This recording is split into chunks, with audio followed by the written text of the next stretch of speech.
Alors mes chers amis, une bonne journée, une bonne halakha. J'essaye de, Bezrat Hashem, la refoua pour tous les malades bien sûr.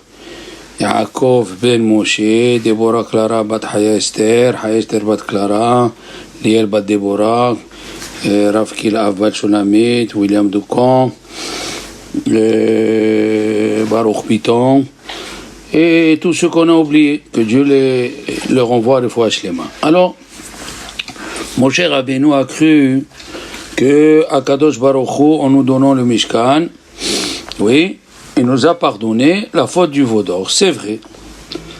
Il nous a pardonné, mais Betzalel, alors attendez, alors s'il nous a pardonné, il a dit il faut faire le Mishkan, et après les Kilim. Il vient Betzalel, il lui dit non, notre maître Moshe, si Dieu nous avait pardonné totalement la faute du veau d'or, c'est toi qui aurais dû faire le Mishkan. C'est toi, Moshe Rabbeinu, pas moi. Ça ne doit pas passer par moi. Si ça passe par moi, c'est que il faut faire d'abord les Kelim et après le Mishkan. Comme ça, il a pensé, Moshe Rabbeinu. Le Meshech Chochma, Rabbi Meir Simcha Midevisk, lui, il a dit une chose extraordinaire. Avant la faute du veau d'or, c'est écrit Ve'asu Aaron Atse Shittim. Qu'est-ce que ça veut dire Ve'asu? Tout le monde. Ils feront le Aaron. Pourquoi on l'appelle ça le Aaron?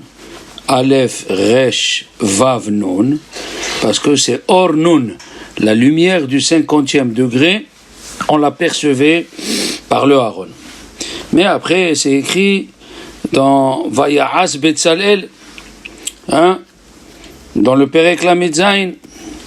Pourquoi au début il avait que 13 ans et après il a écrit que rien que Betzalel il a fait, pas les Juifs. Et puis pourquoi on dit c'est la kapara pour les Juifs qui ont fait le Hegel, mais selon la Torah, ceux qui ont fait Be'edim Ve'atra'a, on les a avertis et ils sont morts 3000, puisque Moshe Rabbeinu il a dit Mil Hashem Elai. C'est vraiment la phrase qui est de nos jours. Mil Hashem Elai. Qui c'est qui est pour Dieu qui vient avec moi? Vaikrevo Elav Bnei Levi. Voilà. Au moment difficile, les Bnei Levi sont venus, ils ont dit on répond présent. Alors, c'est pour ça que Baruch Hu les a choisis pour le Beth Amikdash. Alors, ils sont morts 3000, ceux qui ont fait Befaresia. Ceux qui ont fait en cachette, ils ont été Hayav Karet. C'est Dieu qui les a tués. Et ceux qui n'ont pas eu les Edim ni Atra, on leur a donné l'eau. Moshe Rabbeinu, il a fait boire l'eau tout le peuple d'Israël. Et ils sont morts, ceux qui ont fait sans Edim et Atra. Alors pourquoi il faut le Mishkan? Pourquoi tu dis le Mishkan, c'est la kapara pour le peuple d'Israël? Quel kapara? Ils sont morts, tous ceux qu'ils ont fait.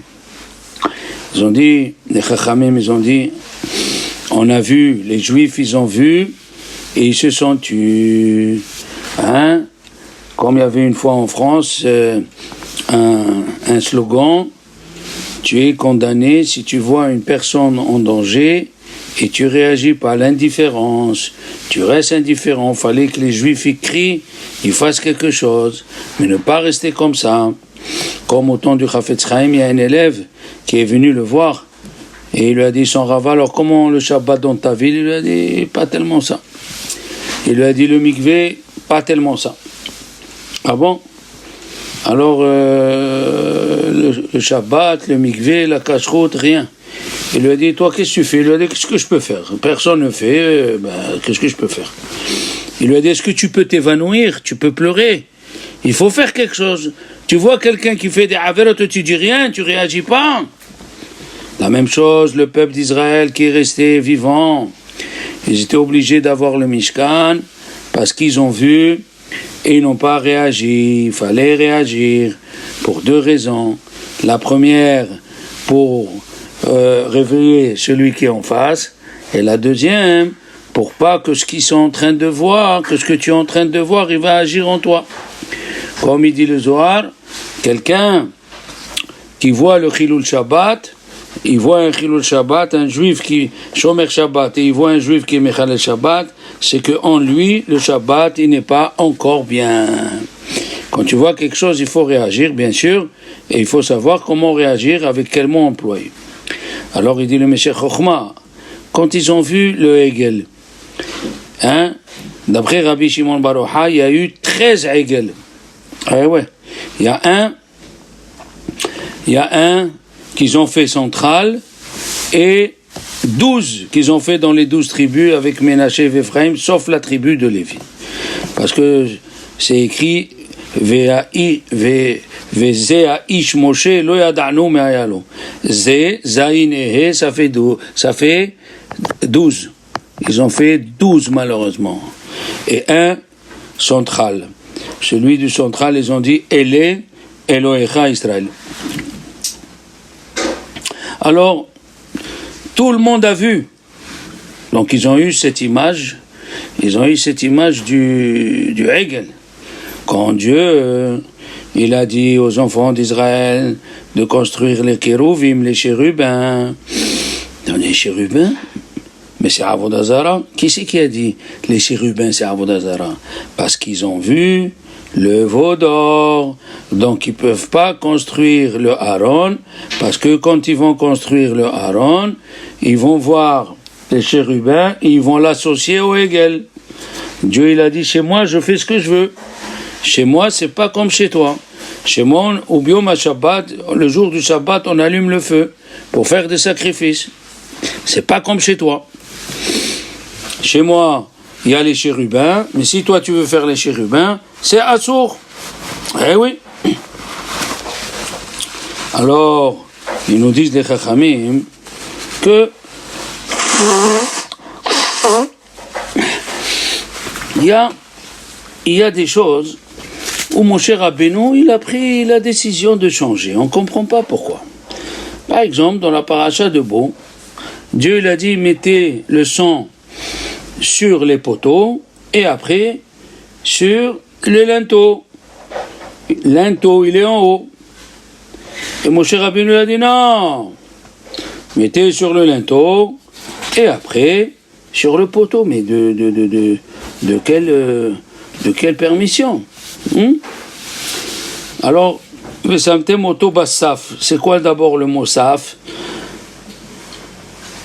Comme Biktana Vateresh, c'était Shomrei Asaf. C'est pas qui gardait la porte. Non. Saf, oui, c'est ceux qui gardent la vaisselle. Saf, c'est un Kéli. D'accord? Parce que si tu dis qui gardait la porte, comment ils ont pu empoisonner Ahashverosh qui était dans le palais, Biktana Vateresh. Shomrei Asaf, ça veut dire ils gardaient la vaisselle. Alors de la vaisselle, ils ont pu mettre du poison.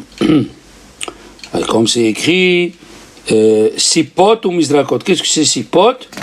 Eh bien, c'est des ustensiles. Ok. Maintenant, la deuxième chose que Moshe Rabbeinu a changé, Dieu il a dit, allez-y venger les enfants d'Israël dans ce qu'ils ont fait à Midian. Ce que Midian a fait aux enfants d'Israël. Il vient, Moshe Rabbeinu il dit non. Quand il reparle aux enfants d'Israël, il dit allez venger la vengeance de Dieu. Encore une fois. Il a changé. Ça fait 2 fois. La même chose, c'est écrit. Dieu il a dit voici Elea Begadim. Voici les vêtements. Et qu'est-ce qu'ils ont fait les Juifs? Ils ont fait d'abord le éphod. Pourquoi ils ont changé? On connaît la Gemara dans Erachin que les habits, chaque habit, il est venu pardonner quelque chose. Rabbi Anani Bar Sasson. Rabbi Anani Bar Sasson, il a dit pourquoi on a mis les habits du Kohanim à côté des Korbanot. Comme les Korbanot, ils pardonnent, même les habits, ils pardonnent. Le Hoshen, il pardonne sur Ivut ad-Din, celui qui s'est trompé, un Dayan qui s'est trompé dans le Din. La Ketonet, elle pardonne Shifichot Damim, comme c'est écrit au sujet de Yosef, Re'e Ketonet Bincha. Michnasayim, les pantalons, sont mechaprim sur Gilui Arayot. Mitznefet, la tiare, elle est mechaperet sur ceux qui ont la gava. Le avnet, ça vient pardonner quand on a des hirur alev. Hein? On a les mauvaises pensées. C'est pour ça que la ceinture qui était large, elle montait jusqu'au niveau du cœur. On sait que chez Akadosh Baruch Hu, le Ivut ad-Din, il est avant toute chose. On voit la différence entre Dora Maboul, pourquoi Dieu il a effacé le Maboul, et pourquoi il a laissé Dora Palaga. Dora Maboul, parce que chacun y volait à l'autre. Mais Dora Palaga, la tour de Babel, comme il faisait Avodah Zara, alors Dieu les a laissés vivants. Donc, les Ben Adam la Havero, des choses qui sont entre un homme et son ami, chez Akadosh Baruch Hu, c'est plus sérieux. C'est très sérieux. La même chose, quand il y avait Yeroboam ben Nebat qui faisait Avodah Zara, il faisait le sacrifice, il est venu le prophète Eido, et il lui a dit, arrête, c'est à source ce que tu fais. Et il s'est tourné vers lui, il a pris un couteau pour le tuer. Et c'est écrit, Vativash Yado. Sa main l'a séché, s'est paralysée. Ah, il faisait Avodah Zara. Fais Avodah Zara. Akadosh Baruch Hu, il peut être patient. Mais si tu touches un des serviteurs de Dieu, non. Comme on a vu, quand Dieu, les enfants d'Israël, les ont parlé de Dieu, sur Dieu et sur Moshe Rabbeinu, il a envoyé les Nehashim et les Aqrabim. Et il dit, le Rahim Kadosh, pourquoi le serpent et les Aqrab et les scorpions? Il a écrit dans Pirkei Avot, Unshichatam Neshichat Aqrav. Celui qui touche les Hachamim, il est touché par les scorpions qui sont plus. Les scorpions, malheureusement, ils sont plus venimeux que le serpent. D'accord? La troisième chose qu'il a changé, Akadosh Baruch Hu, on le sait, il fait attention plus. On a parlé plusieurs fois, Ben Adam la Havero que Ben Adam la Makom. À Kippour, les fautes qui sont envers Dieu sont pardonnées, les fautes qui sont envers son prochain ne sont pas pardonnées. Alors, on voit le Kli Akar dans la paracha de Tetzavé, il répond à ces questions, il dit une chose extraordinaire. Dieu il a dit, mettez sur les mezuzot. Les mezuzot représentent Moshe et Aaron, après vous mettez vers moi. Moshe Rabbeinu a dit, non, d'abord le sang sur le linteau qui représente Dieu, après sur le mezuzot. Dieu il a dit, d'abord vous faites le Mishkan, après le Shabbat.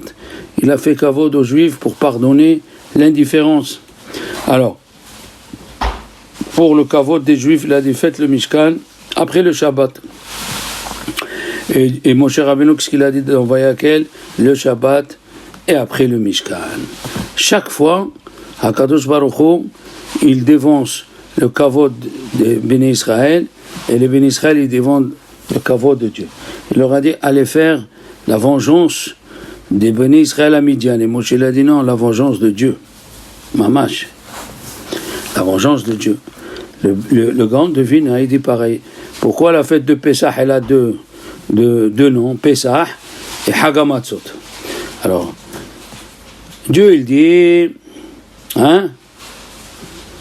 Dieu, il dit, Hagamatzot, c'est la fête des Matzot. Les enfants d'Israël, ils m'ont écouté, ils sont venus derrière moi dans le désert, et ils ont mangé Hogot Matzot. Donc, Dieu, il dit, Hagamatzot, il donne kavod aux enfants d'Israël. Et nous, qu'est-ce qu'on dit? Non, Haga Pesach, c'est Dieu qui nous a fait, il a sauté en Égypte, les maisons des Juifs, même s'il y a des Égyptiens qui étaient gardés, des Bechor, qui étaient gardés dans la maison des Juifs, ils sont morts. Et oui. D'ailleurs, il y a le grand devinant, il dit, qu'est-ce que ça veut dire, Velo Yitel Mashhit, il ne laissera pas les anges de la mort. Voilà, Dieu, il a dit on dit dans la Haggadah, Lo Ali des Malach, et Lo Ali des Saraf, et là, il a dit, même ceux qui devaient mourir en leur temps, qui devaient venir le Malach Mavet, ceux-là, le Mashhit, il est venu. Mais ceux qui devaient mourir parce qu'ils étaient préménés, maintenant le Zohar, il dit que le Mishkan, il est par rapport à Shema Israël. D'accord? Combien il y a des... Il dit Rashi, combien il y a des matanot, des terumot que les Juifs, ils ont fait 13. Plus 12 pierres du Avnei Shoham, ça veut dire le pectoral, il avait 12 pierres, plus 13 articles, voilà le mot que Dieu a donné, ça fait 25. Alors, puisque ça fait 25, c'est par rapport aux 25 lettres de Shema Israël, Hashem Elokeinu, Hashem Echad. Le Zohar dit que le Mishkan, il est par rapport à Shema Israël. D'accord? Baruch Shem Kivon Chodo, c'est Yaakov Avinu qui l'a dit. Et alors, le milieu du Mishkan, la poutre du milieu, et Pariah Hatichon, celui qui est arrivé au bout et qui tournait, c'est, il dit le Midrash, c'est pas l'arbre de Yaakov Avinu, c'est pas l'arbre de Avraham Avinu, pardon, c'est de Yaakov Avinu. Et alors, lui relié tout le Mishkan, il a écrit qu'il y avait 50 poutres du Mishkan. Ve'aya Mishkan Ehad. Maintenant, comment on dit une poutre? Keresh, Kuf Reshin. Et c'est quoi Kuf Reshin? C'est Kriyat Shema. Quand on veut écrire Kriyat Shema en raccourci, on écrit Kuf Reshin. Par rapport à Yaakov Avinu, que le Shema, il est par rapport à lui, et que lui, il a dit Baruch Shem Kevod Malchuto, Le'olam Va'ed. Et Ve'aya Mishkan Ehad. Qu'est-ce que ça veut dire Ve'aya Mishkan Ehad? Ehad par rapport à Shema Israël Hashem Ehad, comme on voit dans la paracha de Korah, il leur a dit Lamma titnaseu. Pourquoi vous voulez devenir tous Kohen Gadol? C'est pas possible. Il y a une seule menorah, un seul Shulchan, un seul Aaron, et il y a un seul Kohen. Aïe, aïe, aïe, aïe, aïe, aïe. Donc, on voit d'ici que le Mishkan, il est en relation avec Shema Israël de Yaakov Avinu. À nous de nous rassembler ces temps-ci et de faire attention chacun à l'autre pour recevoir ce Shabbat HaChodesh. Shabbat HaChodesh qui veut dire le renouvellement. Vous allez voir, on va avoir un renouvellement. Notre corps, il va se renouveler pour recevoir le Rosh Chodesh. Le Rosh Chodesh Nissan, parce que le mot de Paro, c'est Pera. Pesach, c'est le mot Pesach, qui veut dire on va parler bien. Et si on parle bien, on va se renouveler d'ailleurs. Combien c'est la gamétaria de P? P, c'est 85. Et 2 fois 85, 170, c'est la gamétaria du mois de Nissan. Nissan 170. On a fait 2 misvot. Une misva de la Haggadah, elle se fait avec la bouche. Et une misva, il dit le Al-Shir, qu'on ne parle plus la sonara l'un de l'autre. Donc ça fait les deux, 170. Et bien, Ezrat Hashem, ça sera un mois de miracle. Préparons-nous.